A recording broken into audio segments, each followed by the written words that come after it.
Recently, I saw a patient who was referred to me by an outside optometrist. She had terrible irritation. She had been tried different things for dryness, and she was 53. Over the past year, it's really gotten a lot worse. And for 3 years, she said she had really bad complaints. She tried all the modern, latest treatments, including Xiidra. She tried, I think, Restasis as well. Mm-hmm. Didn't like them because they burnt a ton. And she tried Refresh Optimum of all the different lubricating drops. She's really liked Optimum so far best.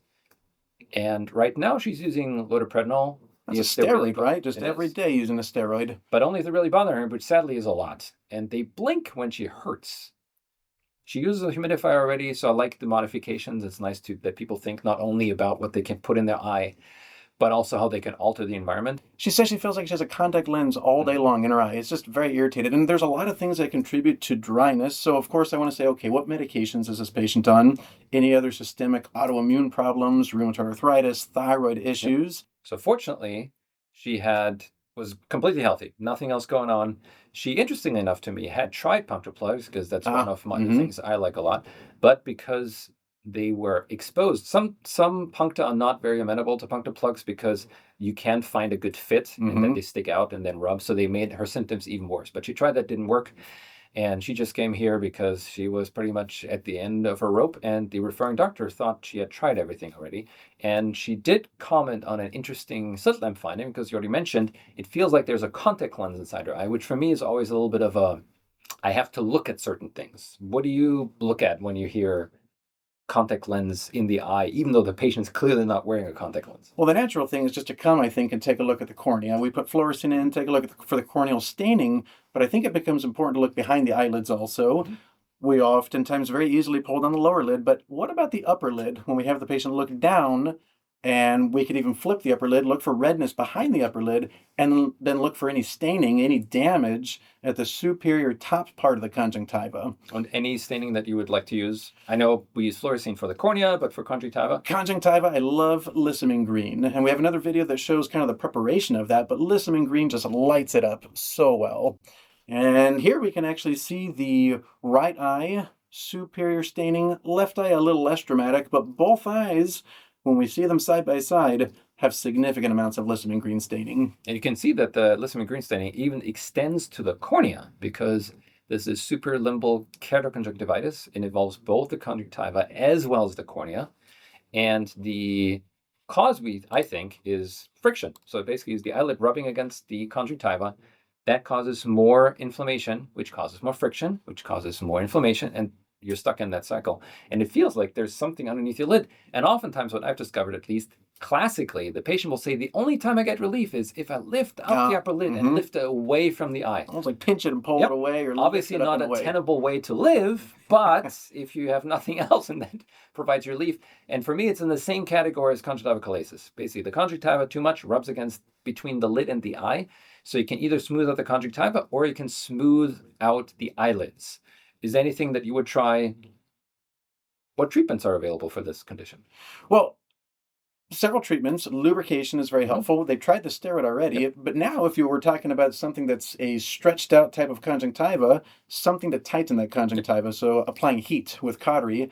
I want to show that video. Before we look at that, I want to mention with sodium fluorescein, you can see here sodium fluorescein, but it's being illuminated with a Ratten filter, a different type of filter that really shows that conjunctival staining. And there is a study that compared Lissamine Green staining to staining obtained and checked with a Ratten filter, and they're pretty comparable. So if you don't have Lissamine Green, don't despair. And you have a filter laying around, which fortunately most optometrists do.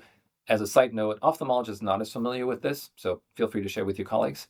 And the other important statement that I want to make is when people say Lissamine Green, a lot of people think of rose Bengal as well. Don't like that as much. Isn't it pretty irritating? Irritating, it's correct. Very it's not aggravating. A patient comes in with irritated eyes and leaves with more irritated eyes. Very not helpful. So we mentioned the cautery. This procedure now that we're going to get to, and the first step is going to be numbing the eye. You want the patient very comfortable for this actual procedure, and this is the actual anesthetic. Right now we're seeing this with a cobalt blue filter. We'll switch over to normal white illumination in a moment. And this is the beginning of the actual cautery. And as you notice, the bevel of the needle goes in tangential to the eye. So don't poking it towards it, but tangential. So even if there's movement, there's much lower likelihood of injuring the eye. And other treatment options to shrink the conjunctiva besides cautery is oftentimes silver nitrate. Oh. Reason why I don't like that as much is it's the same thing that's used to cauterize if you have a cut from a nick from shaving, but it's chemical. So it doesn't stop reacting until the chemical is gone. So there's a higher chance of injuring the cornea. This, as soon as the heat's off, it's done. It's gone. So you can see as soon as the heat application is done, it stops. And I love this illumination because for a few moments you can see it get red hot right there on the actual tip of that cautery unit. But it actually feels a little warm for you on your finger because you're holding the eyelid and you can actually feel the heat from that coming. So what I warn patients about, so you can see my thumb, and I use this as a gauge because if it's too hot for me, it's probably too hot for the patient. And also tell them it is a little bit of empathy, sympathy. I feel what you're feeling. My thumb is right next to my hot poker. And what I'm more used to than the patient, which is a little unsettling for them, is one, the sound. Sadly, it sizzles.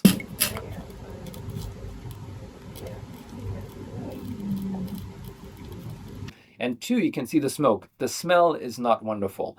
The benefit is one treatment, most of the time it's done. It tends to heal pretty quickly, and it only needs antibiotic steroid for maybe about a week. And we're seeing the continuation. This is now with the diffuse white illumination. Still the cautery is being applied just almost like spot marks all over that superior conjunctiva. And benefit to the numbing, not only is it obviously numbing, but it also provides a buffer of liquid between the sclera and the conjunctiva. So the only area that's treated is truly the conjunctiva. Sclera I don't want to cauterize. There can be problems later on, but the conjunctiva is pretty forgiving. And usually once this is healed, you can't tell anything was done except that it's tighter. However, you can also see that the area I treat is pretty large because each little dot only contracts the conjunctiva a tiny bit.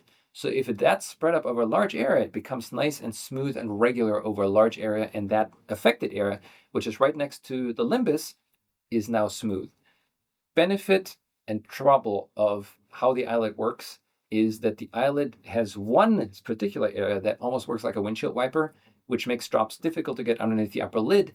And that's also the point of maximum friction. And that's just the very edge of the eyelid. It's also called the line of marks, I think.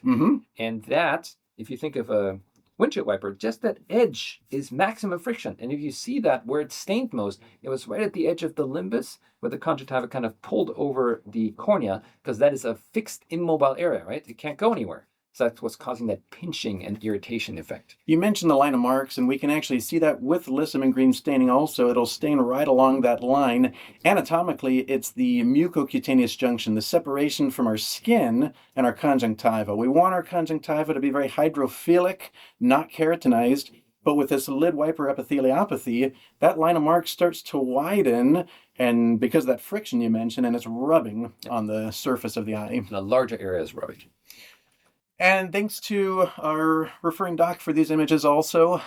This is the right eye and the left eye 1 week post-op. Still some subconjunctival blood, just that leftover subconjunctival hemorrhage, just like a bruise is going to dissipate with some time, but already starting to feel a little bit better. And no staining, as you can see. So even though I created an injury on the conjunctiva, that staining is already gone and looks much better even than before I started irritating the eye. If you remember that staining in the beginning, when it was put in and showed the lit up kind of that area that was irritating the patients, and felt more comfortable. Yes, still some recovery from the surgery, but already better than before, and now no longer in as much discomfort. She will still continue using plugs, and what I recommended is now to try some of the drops that were irritating her again, because what I found is that Xiidra burns. If you have an irritated eye and add Xiidra, it's more irritating.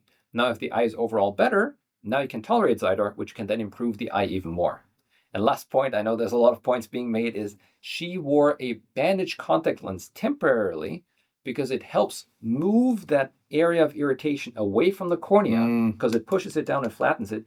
to a little bit higher, so more tolerable. Obviously not a long-term solution, but temporarily can help things as well. But just a great example. I mean, it feels like, okay, you have this very irritated eye with SLK, superior limbic keratoconjunctivitis. We go through this procedure. It feels like you're taking a step back with all of this, but really it's taking a step back so that you can then take 2 steps forward and really get recovered. And to your point, the patient was so miserable that she said, just do both eyes at the same time, just want to get this over with, and she didn't regret her decision.